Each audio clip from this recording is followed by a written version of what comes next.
Assalamualaikum warahmatullahi wabarakatuh. Di sini saya dari kelompok 1 yang beranggotakan saya sendiri, Anissa Urrohmah, Alfarita Dian Arselino, Dafa Khulafa Ar-Rasyidi, Miranti Nur Hamidah, Muhammad Khairuddin Kamil, Nur Istiqomah, dan Sajamin Mahulau ingin mempresentasikan tentang penjelasan filsafat abad pertengahan. Nah, di sini saya akan menjelaskan tentang pengantar abad pertengahan. Langsung saja, sejarah filsafat pada abad pertengahan dimulai kira-kira pada abad ke-5 sampai abad ke-7.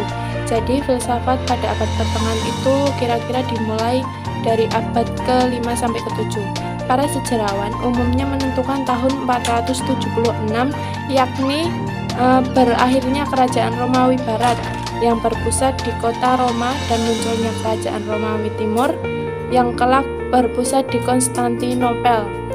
Sebagai data awal zaman abad pertengahan, dari tahun 1492 itu penemuan benua Amerika oleh Columbus.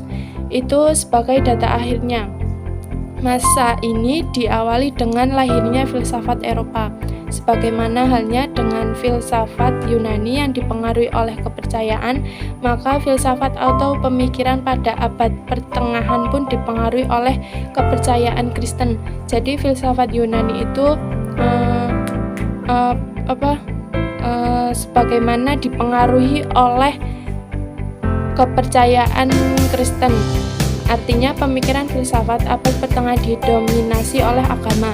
Masa abad pertengahan ini juga dapat dikatakan sebagai suatu masa yang penuh dengan upaya menggiring manusia ke dalam kehidupan atau sistem kepercayaan yang fanatik dengan menerima ajaran gereja secara membabi buta.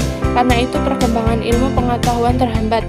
Nah, karena ilmu pengetahuan terhambat itu karena sistem kepercayaan menerima ajaran gereja secara membabi buta. Materi selanjutnya yaitu mengenai filsafat abad pertengahan. Langsung saja ke pembahasannya. Karakteristik filsafat abad pertengahan yaitu suatu pemikiran yang sangat berbeda pada zaman dahulu. Zaman ini atau pertengahan abad ini ditandai dengan munculnya para ilmuwan yang membahas tentang ketuhanan. Abad ini termasuk kebangkitan Eropa dan mulai berkembangnya agama Islam. Masa abad ini yaitu berakhirnya kerajaan Romawi yang titik tumpunya itu di Konstantinopel.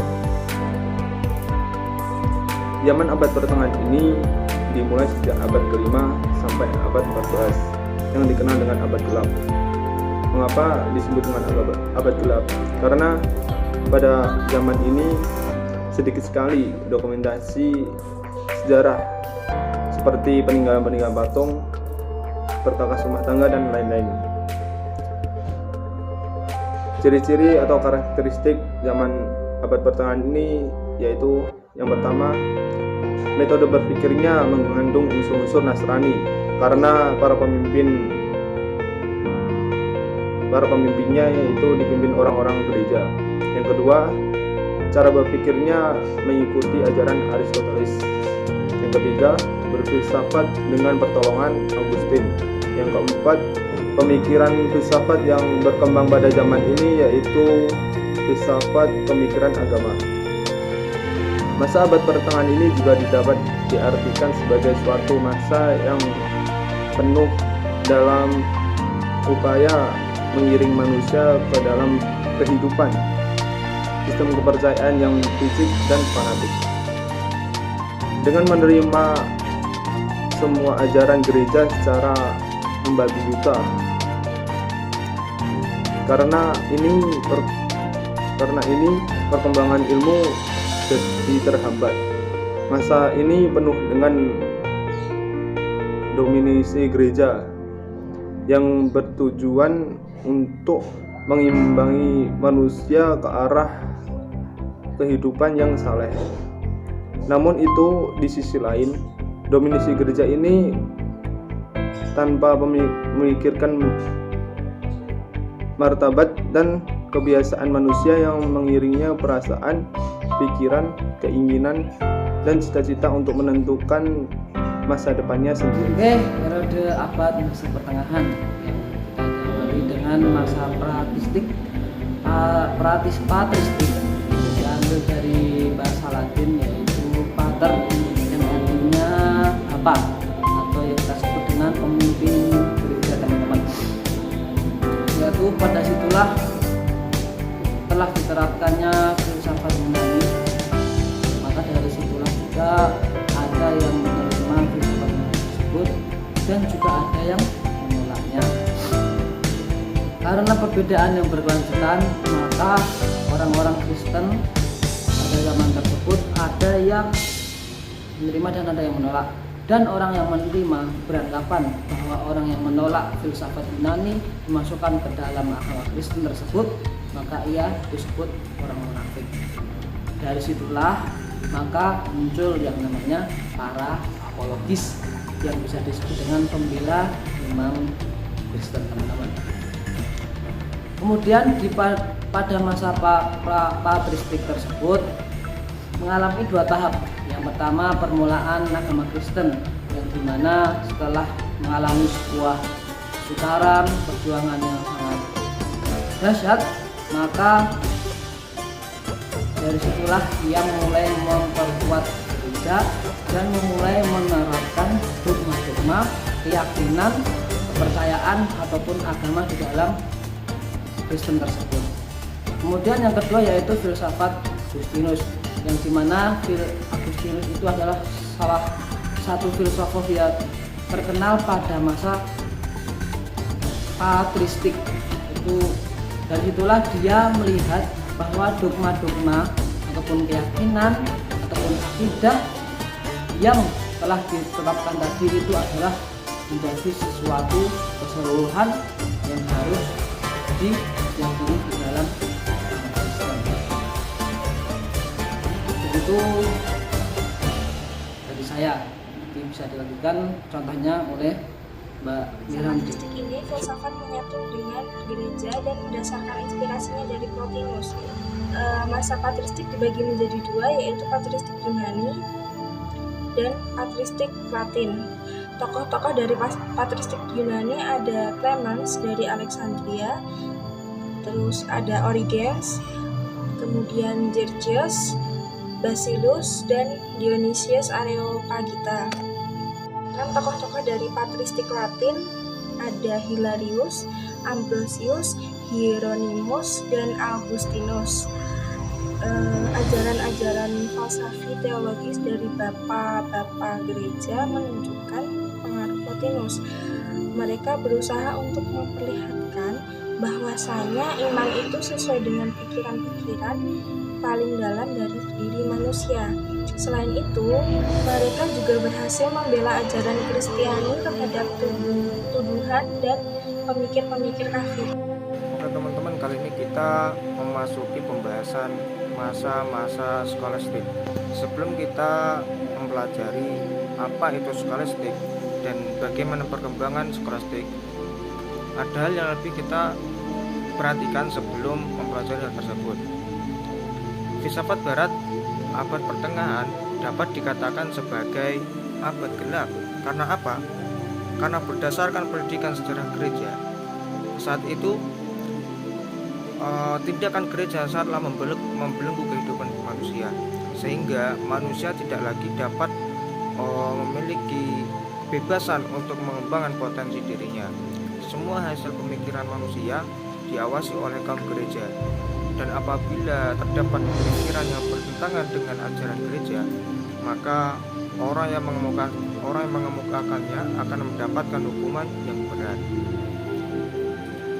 Dan masa abad pertengahan terbagi menjadi dua. Yang pertama itu masa patristik dan sudah dijelaskan sebelumnya, dan masa skolastik. Nah, apa itu masa skolastik? Mari kita simak video berikut.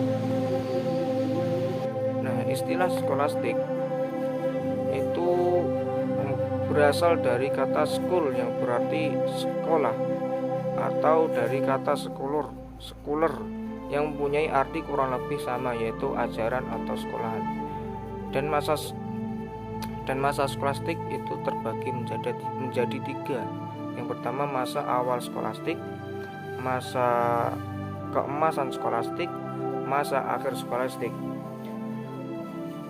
Nah, masa awal skolastik itu sejak abad ke-5 sampai ke-8 Masehi, pemikiran filsafat patristik mulai merosot, terlebih pada abad ke-6 hingga abad ke-7. Dikatakan abad kacau. Hal ini disebabkan pada saat itu terjadi serangan terhadap Romawi, sehingga kerajaan Romawi beserta peradabannya ikut runtuh yang telah dibangun selama berabad-abad. Nah, yang kemudian itu ada masa keemasan skolastik.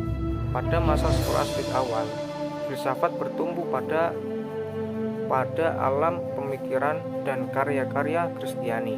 Tetapi sejak pertengahan abad ke-12, karya-karya non-Kristiani mulai muncul dan filosof Islam mulai berpengaruh.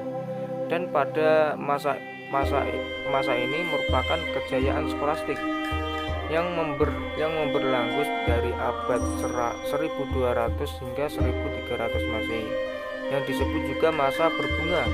Karena apa? Karena kebersamaannya dengan munculnya beberapa universitas dan ordo-ordo yang menyelenggarakan pendidikan ilmu pengetahuan. Abad ke-13 menjadi abad kejayaannya skolastik. Kemudian masa skolastik akhir atau masa akhir skolastik.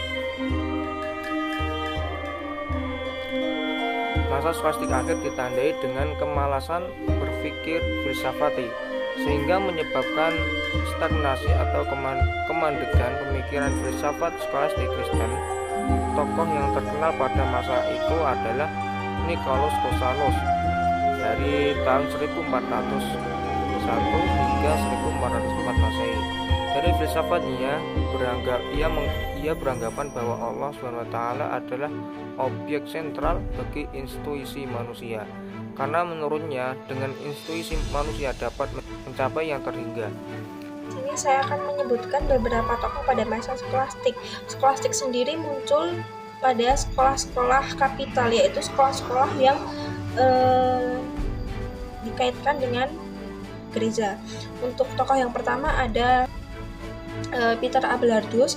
Beliau lahir di Le Palais, Perancis. Dia adalah seorang yang kontekstualisme dan seorang sarjana dalam sastra romantik dan seorang yang rasionalistik. Untuk pemikiran dia yang terkenal sampai saat ini itu adalah tentang kemurnian batin, dapat memusatkan iman. Yang dimaksud dari sini adalah iman harus mau didahulukan oleh akal, yang berarti sesuatu yang sudah dipercaya harus dipercaya adalah apa yang telah disetujui oleh akal dan dapat diterima oleh akal. Yang kedua ada Albertus Magnus. Dia seorang yang memiliki kepandaian yang luar biasa. Dia di Universitas Padua. Dia belajar artes liberales, ilmu-ilmu pengetahuan alam, kedokteran, filsafat Aristoteles, dan teologi sekitar tahun 1223. Kemudian dia menjadi dosen filsafat dan teologi. Terakhir dia diangkat sebagai uskup agung. Beliau pola pemikirannya meniru Ibnu Rushd dalam hal filsafat tentang Aristoteles. Dalam bidang ilmu pengetahuan, beliau mengadakan penelitian dalam ilmu biologi dan ilmu kimia.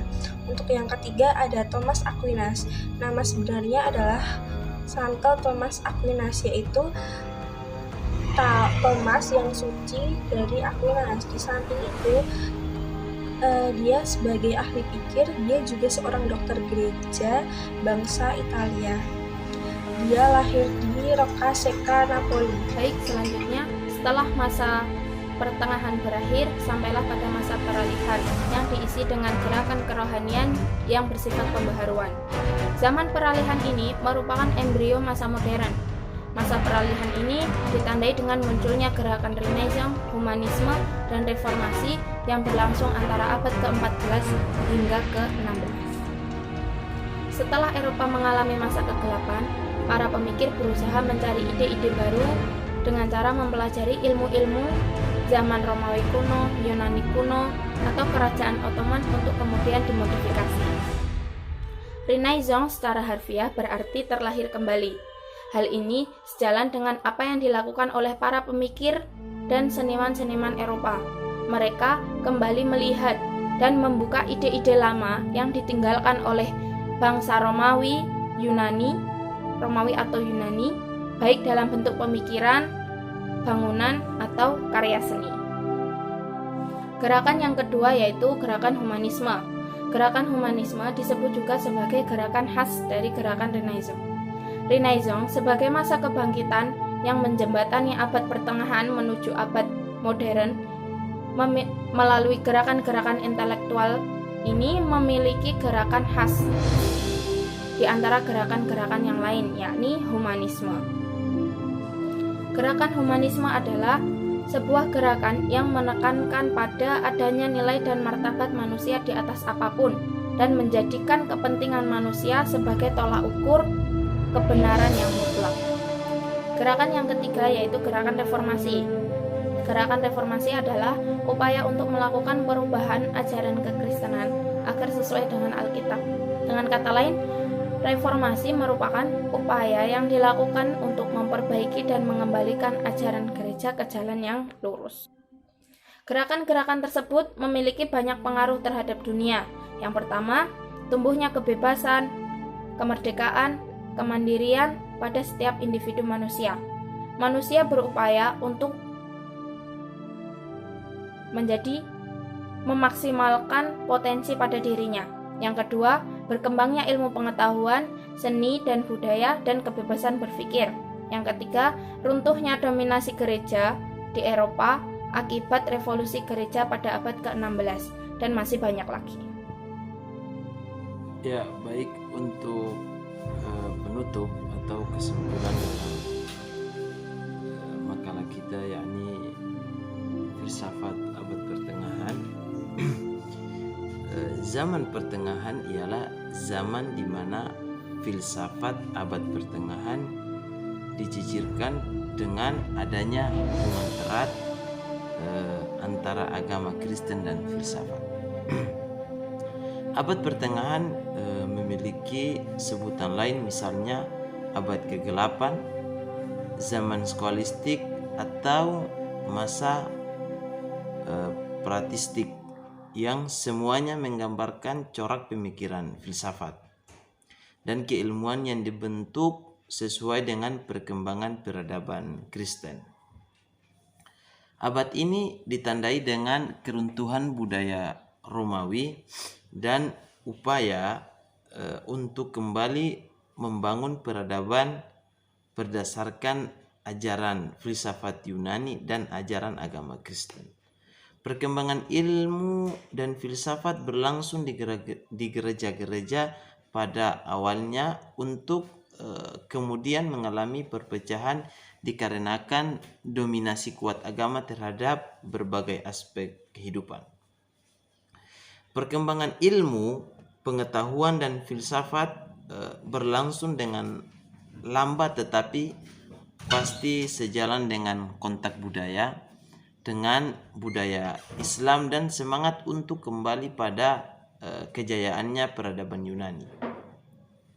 Masa ini berakhir dengan